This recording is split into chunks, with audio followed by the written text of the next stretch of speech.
Hello, everyone, and welcome to the Pet Wellness Podcast by EarthWise Pet. Today, we are going to talk about sustainability in the pet space and what that means for pet parents and our retailers. We would like to welcome Allison Burdick and Allison Reeser from Pet Sustainability Coalition. Welcome, guys. Thank you so much. We're so excited to be here. Yeah, definitely. And we have our very own Erica Spatz as well. So we're here today to talk about sustainability. Give us a little bit of background and maybe what Pet Sustainability Coalition means to our industry. Thank you again so much for having us. My name, as you said, is Allison Reeser. I'm the Director of Sustainability and Innovation here at the Pet Sustainability Coalition. I've been with PSC for about 1.5 years now, and my background is all in corporate sustainability. Thank you. My name's Allison Burdick, and I am a sustainability analyst with PSC. I've been with the organization for almost 3 years. Wow. And I focus on our ingredients initiative and work, as well as some packaging support. Great. Well, welcome, guys. We're excited to get started and take on this topic. Some of the things that we see in our industry are seeing a lot more trends of sustainability within our industry. It wasn't so much so years ago, but it's definitely getting to be more top of mind lately. So why is sustainability in the pet nutrition space such a challenging topic? Yeah, it is challenging. There are a lot of complexities when trying to determine how sustainable a pet food or pet treat formulation is. What it boils down to is there's a lot of data that's needed to determine the impact or carbon footprint of ingredients. That's also why data is so important and people need access to that data, especially brands working on these formulations. One of the partnerships we started is with How Good, an ingredient database to determine the sustainability of individual ingredients as well as formulations. And it looks at environmental and social impacts. The other very important factor is pets need complete balanced nutrition. That's first and foremost the most important thing. So you can't just click through and select all of the most sustainable ingredients. You have to make sure pets are getting their complete nutrition. So what you can do is look for substitutions, especially when evaluating traditional proteins, which can have larger impacts compared to other types of ingredients. Those are great points. So I heard you mention carbon footprint. So how big is the carbon footprint or paw print, as we would call it, in the pet food industry today? That is another great question. What's our situation? So there's a couple of different stats that we throw around a lot. There's one from 2017 that was, if cats and dogs made up their own country, they would rank 5th in terms of meat consumption, which is not necessarily answering exactly the carbon footprint question, but we have a lot of pets and they're eating a lot of meat. We know that there are carbon emissions associated with meat consumption. I think there are some other organizations that have tried to calculate like a per cat and a per dog emissions. One source says that a cat is around 310 kilograms of CO2 equivalents annually, and a dog can be anywhere from like 700 to 2,500. That's about as much as like 2 families driving a car in a year. It makes sense because there are just a ton of pets out there. The other way to look at it is like instead of a per pet calculation, we could do a per company calculation. And while we don't have really a measurement of that as a whole industry, we are encouraging companies to measure their scope 1 and 2 emissions. And so ultimately, if every company did that, we would have that number to represent our industry. That makes sense. Well, and given that dogs and cats, as you just mentioned, they need an animal-based protein for their diet, and that's traditionally challenging to mass manufacture sustainably and ethically. What practical steps can pet parents take to reduce the environmental impact without compromising their pet's health? Yeah, pet health comes first. So we want to make sure that's taken care of. Follow instructions from a trusted veterinarian, trusted source. As far as the pet parents specifically, one interesting stat or thing to be aware of from our 4-factor framework report on ingredients is that pet obesity is on the rise. This is driven largely by overfeeding. So being really mindful of how much protein you are giving to your pets and how much protein is in formulations The humanization, the premiumization trends aren't going away. Protein first, and marketing protein is really common. But just make sure you're not overfeeding your pet and they're getting the right amount of protein. It's also great to look at some innovative options. So any novel ingredients that might show up. Insect is an exciting opportunity for pet food. Ingredients like cricket or black soldier flies, they can have lower carbon impacts than traditional proteins, and some are marketed as helpful for dogs with food sensitivities. And then reading labels. And Allison Reeser is an expert in this. Yeah, I am obsessed with the green claims space. And so I wanted to jump in here because your question is really about like what can shoppers do as they're trying to pick what products they want to buy for their pet. And so what I ask is just like take a minute to be curious and take a look at what the product is saying about itself. Does it have a third-party certification? Is it making some claim about having humanely raised ingredients? Or is it a lower CO2 footprint? So just like take 1 minute and like dig into that claim a little bit deeper to see if it is aligned with your values and a sustainable lifestyle that you want to introduce to your pet. I love that comment of take a minute to be curious. That's fantastic because it is. You should be looking at packaging and looking for certain things that we can do what we can for our part, right? So I love that. Take a minute to be curious comment. I think I heard you guys mention a little bit about maybe things to look for like certifications or accreditations. So my next question is, how can pet parents evaluate sustainability when they're choosing brands? So are certifications like PSC accreditation or even like a B Corp certification, are those useful indicators for the pet parents? Short answer, yes. I'll define both of those quickly for the audience. So you mentioned B Corp certification. Certified B corporations are businesses that meet really high standards of verified social and environmental performance, public transparency, and legal accountability to balance profit and purpose. So it's done by the nonprofit B Lab. They have different impact areas they're measured against. In the past, they included governance, environment.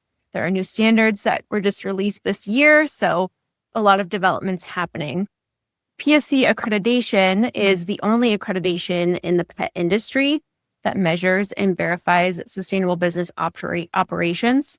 So both B Corp certification and PSC accreditation are business-wide and can set brands apart from one another when it comes to sustainable business practices. So these types of certifications generally are largely mentioned more on a brand's website rather than seeing something on packaging. So it's still really important to pay attention to specific products and the certifications or claims on the packaging, like Allison Reeser mentioned earlier. And these, you can generally find more information on website. Nice. I think it's important to understand those accreditations and the B Corp because I don't think it's widely known for everyone too. So thank you for that explanation too. Thinking about sustainability and how pet parents can, make an impact even with the bags. I mean, I see trends now. People are talking about Paracycle or different types of bag packaging. Should pet parents be considering the packaging their food comes in as well? I mean, if so, what should they be looking for? Totally. Well, I think packaging is something we talk about a lot at PSC. And it's a lot of the conversation is driven by the fact that in basically every survey I've ever seen, shoppers usually see recycling as the key emblem of sustainability. When they're asked, what does sustainability mean to you? Most people are going to say recycling, the first thing that pops into people's minds. And so that drives a lot of brands' decisions to choose sustainable packaging. They're like, my customers want it, let me give it to them, which is really great because packaging is a really important part of a product's overall footprint. But the key thing to know is that what's in the bag actually has way more impact than the bag itself. So yes, people should be paying attention to the recyclability or some sustainable quality of the package. But again, like the ingredients that are in the bag, as you're paying attention to the package, it's another thing about labeling. Ideally, there's going to be something on the package that indicates if it is recyclable or not.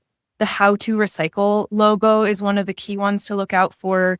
And a soft plastic bag will probably say store drop-off recyclable, which means that you should not put it in your regular at-home recycling bin, but you could bring it to a store for a special collection. Just paying attention to those labels or any recycling instructions. And then remember that when in doubt, throw it out, because it's actually worse to contaminate a recycling stream with something that can't actually be accepted. Yeah, that is a good point. I haven't heard that one. So thank you for that tidbit. Yeah. But what about retailers? What are some of the best practices for retailers who want to prioritize sustainability in the products that they offer in their stores?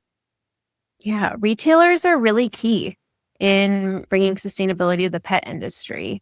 There are quite a few best practices. One we like to highlight at PSC is developing what's called an environmental purchasing policy. We have the free downloadable template in our toolkit, really a focus on sustainable purchasing to help shift spending away from goods and services that might have a negative impact or more negative impact towards more environmentally preferable purchases.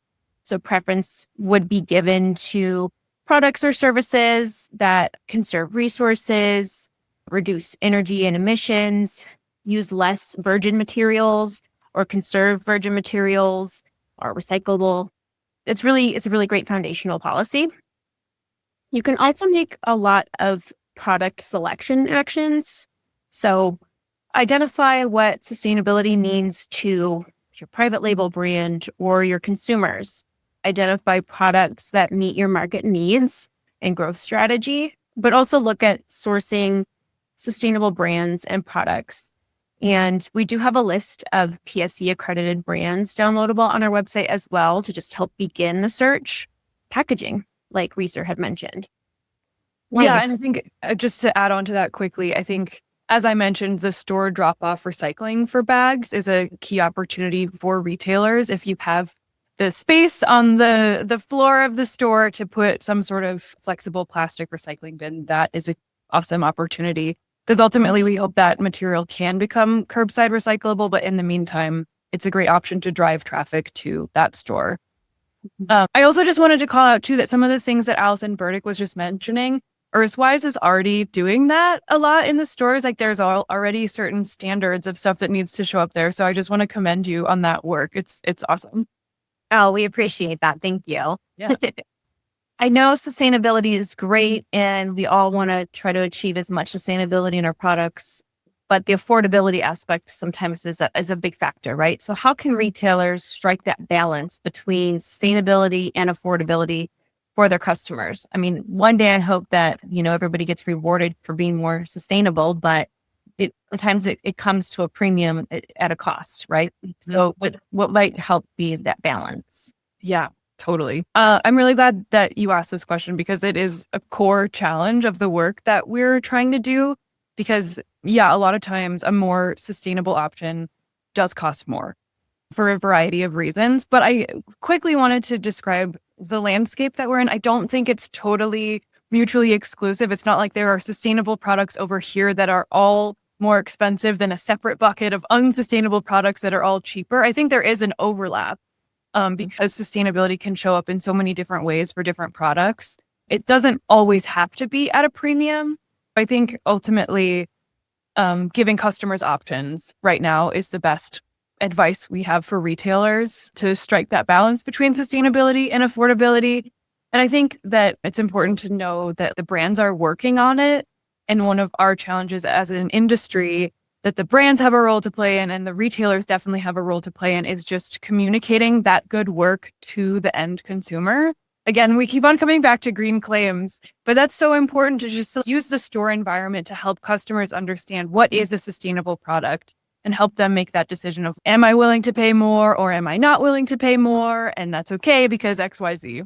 But I think ultimately we can close that gap. And as we start to scale up some of these solutions, hopefully sustainability and affordability are not pitted against each other, that there's a really big overlap.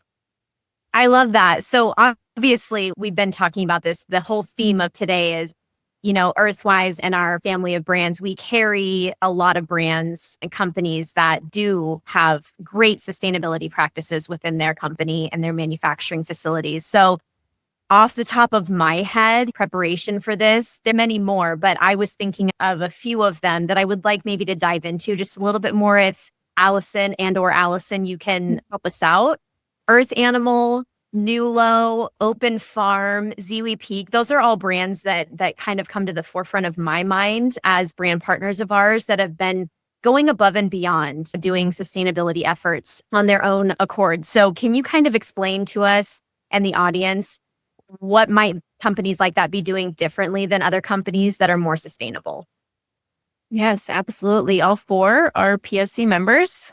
3 of them are accredited as well. And Open Farm and Earth Animal are both certified B corporations. We already talked about that earlier on the podcast. What sets them apart, or what are they doing well? Like you mentioned, EarthWise carries many PSC brands, or brands that are part of the Pet Sustainability Coalition. These brands have a focus on their sourcing, including sustainability in their sourcing policy, as well as aspects like animal welfare, ingredient tracing, and then transparency in talking about reducing their carbon footprint. Some have very specific goals and also like to highlight their third-party certifications. They may be on PAC and on their website, certifications like Marine Stewardship Council for seafood ingredient sourcing, as well as there seems to be a focus on packaging. And we know it's important to consumers, comes up a lot. So trying to reduce their packaging footprint as well, and seeing where we can get as an industry for recyclable packaging efforts, which is tricky. I love that. You've touched on so many other aspects. We kind of learned more from this talk that we've had with you gals that meat is not the most sustainable ingredient, but it's a necessity in a carnivore's diet, right? So our cats and dogs need to have meat in their diet. But we have now so many other tools and resources to look for in other ways that a pet food brand can be sustainable. So thank you for highlighting those and what we can learn from the brands that are going above and beyond in terms of their sustainability efforts, and highlight the ones that we carry here at EarthWise, because this is a big thing for us too. We really value sustainability, and we know that it's a complex topic, understand, but we're hoping podcasts like this are going to make it much more digestible, easy to learn about. And then obviously we love all the resources on your guys' website. So thank you so much for this information. And, I'm just really grateful for you guys to exist and all the work that you do. Yes, you guys. Thank you so much.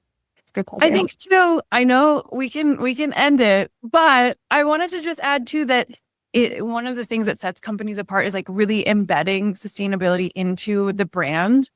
And I know that that's like something that EarthWise does, and that's something that all the brands we mentioned does. And that's like one of the key signs of success of a sustainability strategy, is that it's not this like separate side project. It's that like really baked into the core of what a company is offering to their customers.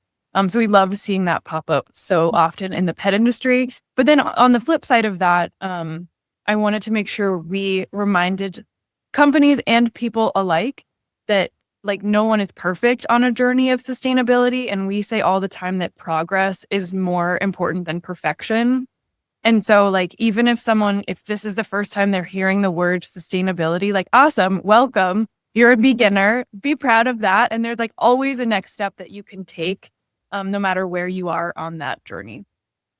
Yes, thank you so much. That information was great and super helpful. I think, I definitely learned a lot, and I think it's very helpful to understand the different key points of where we can all be more sustainable, right? And all help the environment and the people on the planet and the pets. So we appreciate your time and all these explanations and ways that we can all make a bigger impact, or less of an impact, I should say, on the planet. Thank you guys. Thank you so much. Thank you.